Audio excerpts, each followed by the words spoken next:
नमस्कार, welcome to हमारे study मित्र। दोस्तों, हम सब की ज़िंदगी में बहुत सारी प्रॉब्लम्स आती हैं, कभी छोटी, कभी बड़ी, तो कभी बहुत बड़ी।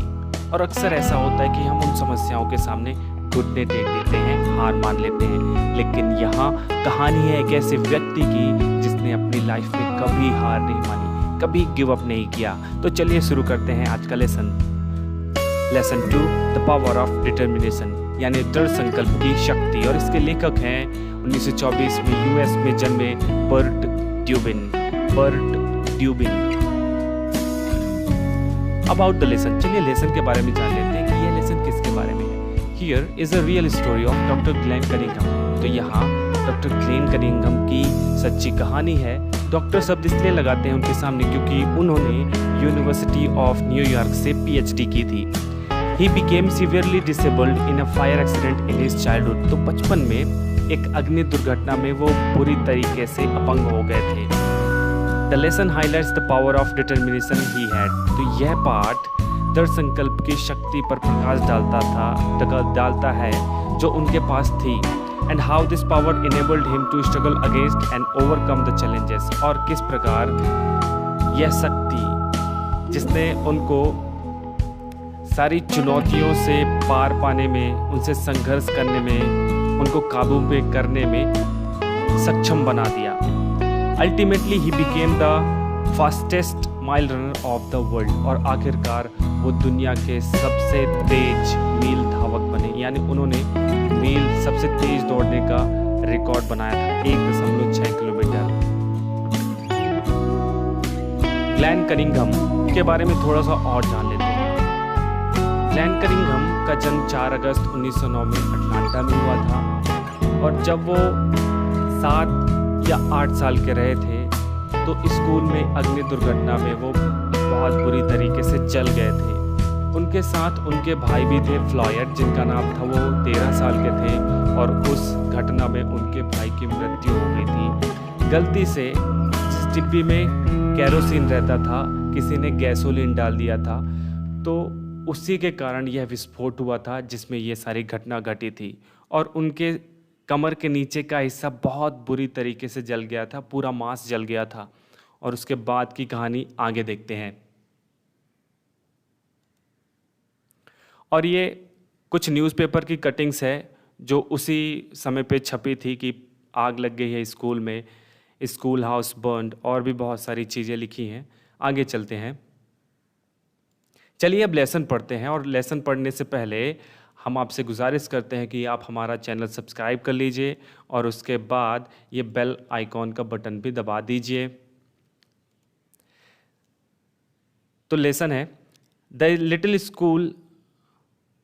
Little country school house was heated by an old fashion pot bellied coal stove.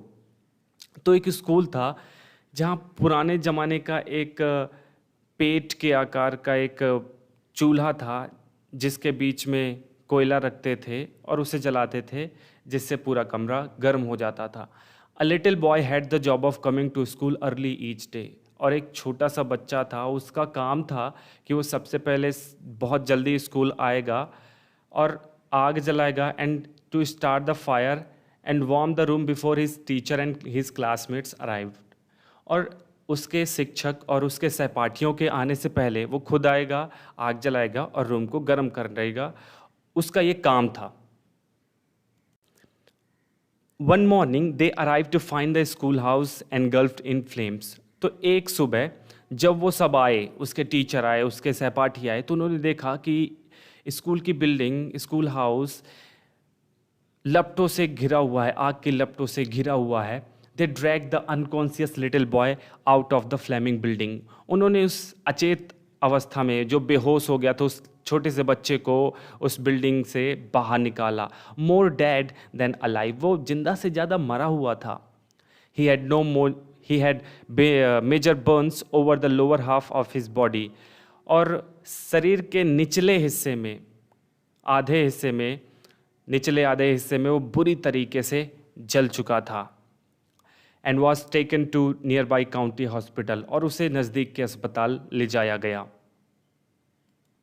From his bed the dreadfully burn semi conscious little boy faintly heard the doctor talking to his mother. तो अपने बिस्तर से अर्धचेतन अवस्था में, अर्धमूर्छित अवस्था में वो doctor को अपनी मम्मी से बात करते हुए सुनता है। The doctor told his mother that her son would surely die. और डॉक्टर बताता है कि आपका बच्चा निश्चित रूप से मर जाएगा, which was for the best. और यही उसके लिए सबसे अच्छा होगा। Really for the terrible fire has devastated the lower half of his body, क्योंकि आग की लपटों ने उसके शरीर के निचले आधे हिस्से को बुरी तरीके से नष्ट कर दिया है। But the brave boy did not want to die. लेकिन वो बहादुर बच्चा मरना नहीं चाहता था। He made up his mind that he would survive. उसने अपना मन बना लिया कि नहीं, वो बचेगा, वो जिंदा रहेगा। Somehow to the amazement of the physician he did survive. और वो बच गया, किसी तरह वो बच गया।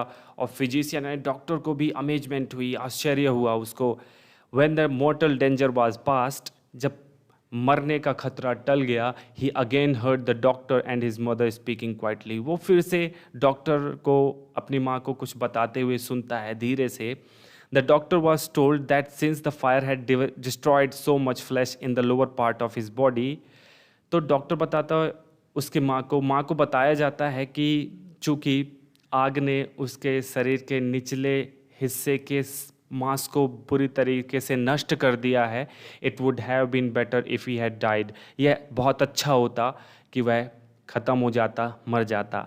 Since he was doomed to be a lifetime cripple, क्योंकि अब वो बिल्कुल जितना भी नष्ट हो गया उसका निचला हिस्सा, अब वो लाइफ टाइम क्रिपल रहेगा, उसके कारण अपाहिज रहेगा, अपंग रहेगा।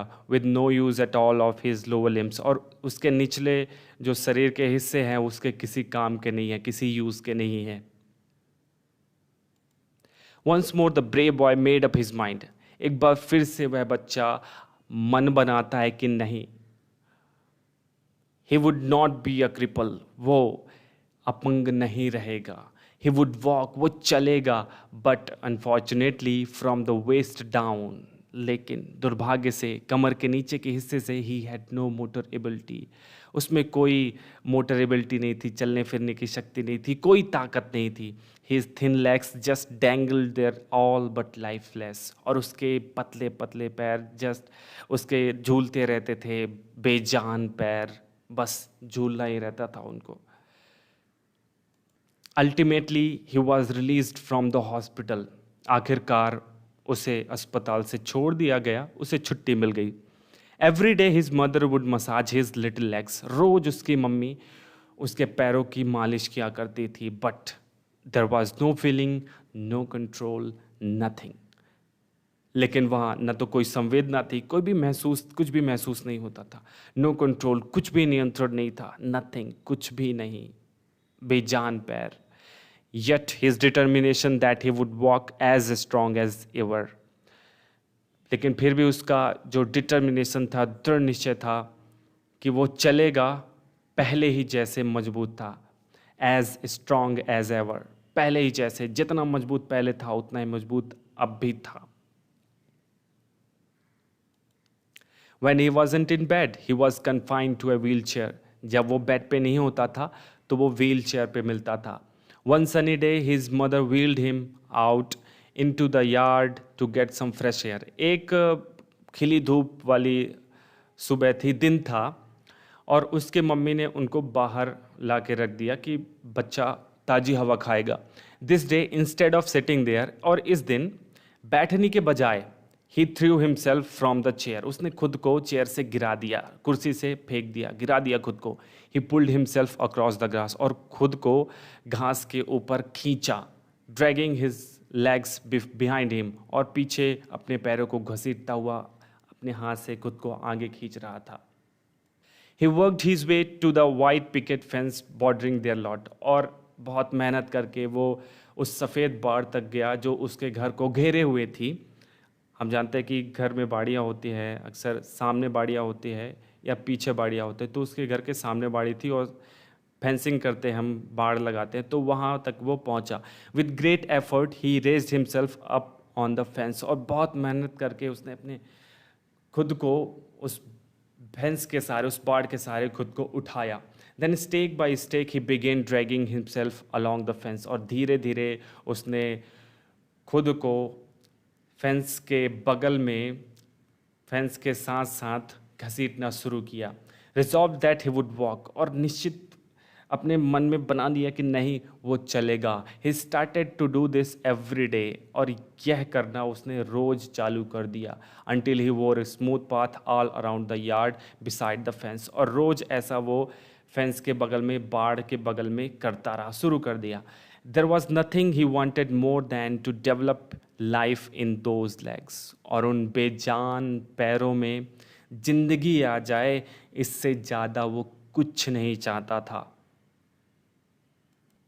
Ultimately, through his daily massages, his iron persistence, and his resolute determination, he did develop the ability to stand up.